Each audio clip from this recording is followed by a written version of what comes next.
Morning glory and evening grace, America. I'm Hugh Hewitt. Welcome to the Wednesday edition of the Hugh Hewitt Show. Dan Senor has been indispensable to me and to most of my audience for the last 2 years since the attack on Israel on 10/7 when Hamas invaded, thousands of other Gazans invaded.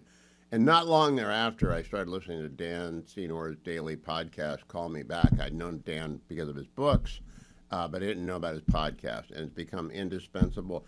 Dan, welcome. I wanted to start this hour with you by telling you I've already had on today Amit Segal and Nadav Eyal, both of whom I know because of you. Haviv Reddy-Gur has become a regular because of you. Did you intend to educate? My people. I know they are. That you should be getting royalty. Did you intend to educate Gentiles about Israeli media when you started Call Me Back? I absolutely did not. I'm thrilled that I have.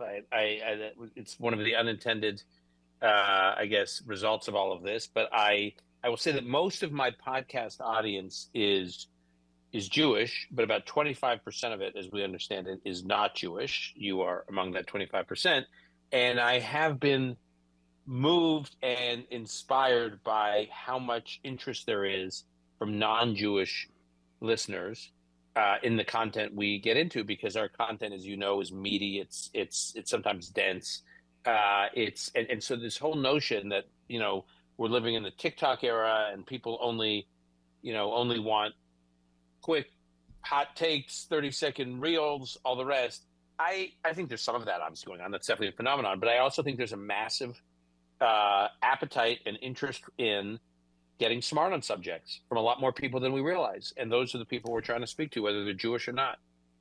And I think there's a great demand for reliable editors. I begin every morning with news items by John Ellis because I trust John, and then I read I listen to Call Me Back because I trust you. People establish trust for their audience, and then especially for worlds about which the primary consumer, in this case me, and then the secondary consumer, my audience, doesn't know, they've got to find a reliable, fair-minded, objective editor. That's you. Now, when 10/7 happened, and I'm always going to be confusing 9/11 and 10/7. They are much the same to their respective countries. What did you think you were going to do with Call Me Back, and how has your life changed as a result of that day and that horror? So one, my producer Alon Benatar and I, we never really had a conversation about it when we started. We had a podcast before October 7th, but on October 7th we pivoted all the time to focusing on Israel, the Middle East, and the U.S. foreign policy in the region, and we just decided we were going to provide voices, largely, mostly, not entirely, but mostly from Israel, who can communicate well in Israel, who could explain what's going on and explain the dilemmas Israelis are dealing with as they figure out how to respond to the worst day for the Jewish people in a single day since the Holocaust, and the challenges Israel faced as it navigated this new world it was in. And I wasn't focused on ideological discipline. I wasn't looking to push one point of view or another. As you know, as a regular listener of my podcast, you just mentioned Amit and Nadav. They tend to come at these issues from pretty different perspectives.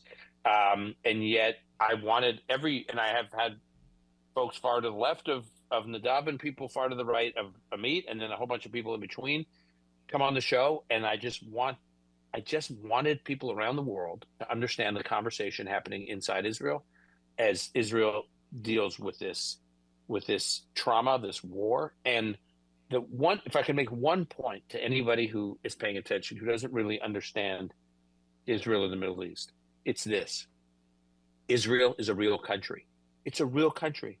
It's a normal country, in the sense that normal democratic countries have governments that try to deal with extreme setbacks, as Israel was doing.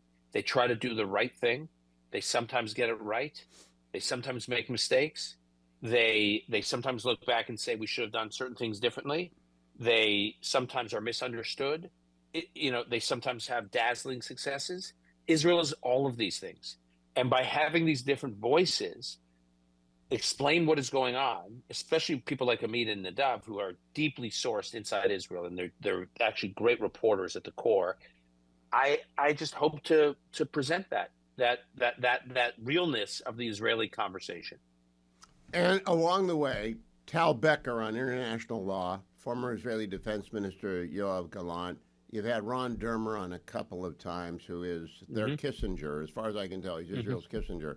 You've done this remarkable thing, and it is now my view that Israel is our most important ally, certainly at least the equal of any of our allies. Nuclear power, has the will and the ability to project power, has a very vibrant democracy, and it's got a robust First Amendment style argument going on. So you need to hear a lot of different voices. But what I really want to get at is, what has the last 2 years done to Dan Senor? You very rarely lift the corner and you talk about your boys or Shabbat at your home. It's sort of over, but it's not over. There's a long way to go. What's happened to you in 2 years? That's a great question. Few things. One, I continue to be shocked by, and this is not me jumping into the negative, so I'm gonna kind of cover a few things here. One, I continue to be shocked by, although less so now than some time ago, but I continue to be shocked by the prevalence and explosion in anti-Semitism globally. And you and I have talked a lot about that. And it's someone who's raising a Jewish family in the diaspora. It is unnerving. That how, we lived the golden age for 80 years, as our friend John Podhoretz said, as Jews in America, and not just Jews in America. I mean, you look at Jews in France, Jews in the UK, just Jews in the West generally have. I think even though the war is over or partially over, or God willing, at least has a pause, I think all of us in the diaspora are entering a new phase now, where we have to kind of pick up now and say, okay, we've been in crisis mode the last 2 years, and I've been putting out these podcasts, and other people have been doing other things, but we've been in this crisis mode, and now as things quiet down, I mean, look at today. I mean, I'll use this example right now. So there are what's left of Hamas is busy executing Palestinians, innocent Palestinians in Gaza right now. There's images all over the internet of them. And where are the human rights organizations? Where are the European governments? Where are the college protesters? Suddenly nobody's concerned about Palestinians getting killed. So I see these things today, and the just unbelievable hypocrisy and double standard, and therefore the anti-Semitism. I'm just reminded of that this is here to stay. We're not maybe not to stay, but it's here for a long time. So that's a new world that many of us, including me, have to contend with. I also am. I'm very focused, Hugh, on, and I talked about this in a speech I gave at the 92nd Street Y last May. They had me do the State of the World Jewry address, where I said, while I'm very moved by what I call October 8th Jews, Jews who were not Jewishly engaged, not that involved with Israel, but after October 7th, they suddenly got really engaged because they were in the fight against anti-Semitism. Well, those October 8th Jews now, I hope, will start a new phase of Judaism, which I'm calling October 13th Judaism, which was October 13th was the day that President Trump was in Israel, the Knesset, the release of the hostages, God willing, the end of the war. October 13th Judaism should be about being engaged in Judaism and not just the fight against anti-Semitism, which is real. And it's something that I'm spending more and more time, which is just my own Jewish life, my own religious life, Jewish observance, my family's own traditional observance of Judaism. I'm not an Orthodox Jew, but I'm an of Orthodox Judaism, and I want to be. I have become more Jewishly engaged. I want to be more Jewishly engaged, and I hope other Jews go through something similar, because there could be a renaissance in Jewish life in the diaspora as a result of all this, or we could just all kind of completely recede, and I think the latter would be a tragedy.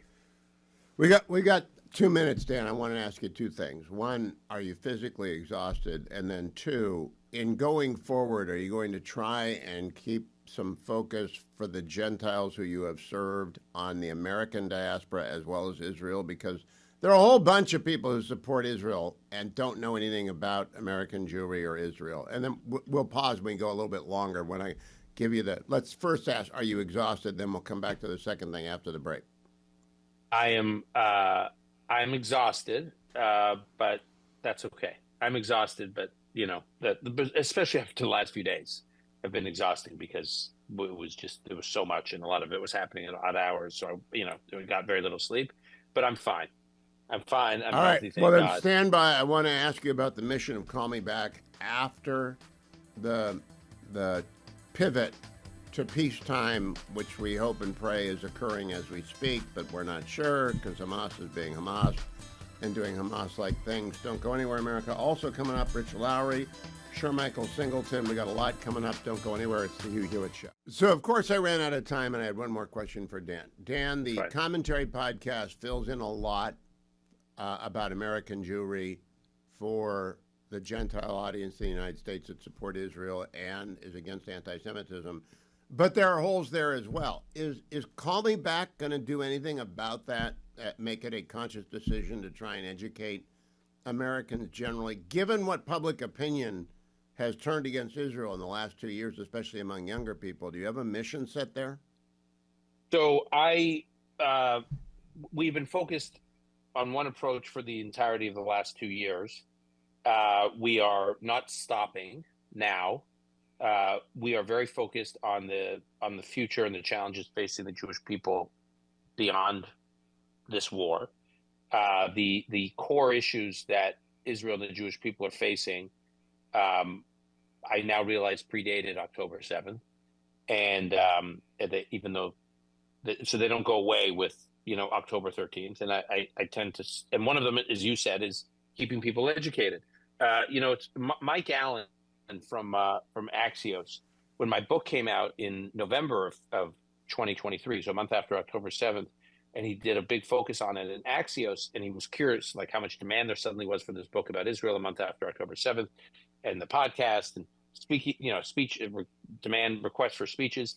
He said to me something. I don't think he put it in his newsletter, but he said to me, "I feel like Israel and the Middle East now are like AI, like artificial intelligence in this sense." He said it's like AI in that everybody knows they don't know a lot about it, but they need to know about it. Meaning they don't have to be experts on it, but they need to know more than they know because its future has so many ripple effects through so many aspects of our lives. And he goes, and I feel like people are waking up to the fact that Israel and the Middle East is that. You may not be an expert in it. You may not want to be an expert in it, but you can't not know nothing about it. And you got to know enough because it has impact in our lives in ways that go beyond just the narrow issue of, say, U.S. foreign policy in the Middle East.